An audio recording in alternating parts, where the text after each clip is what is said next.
Сәлем, балақай. Алғашқы 20 қазақша сөзбен танысайық. Ата, әже, үй,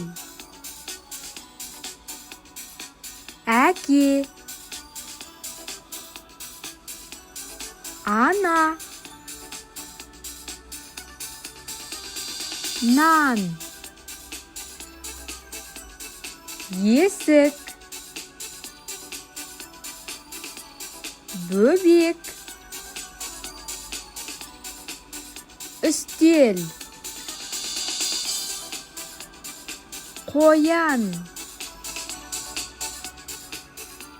аю, ойыншық, доп, қасық, сорпа, су, мысық, күшік, сәбіз. Соңы назарыңа рахмет. Каналға тіркел, лайк бас.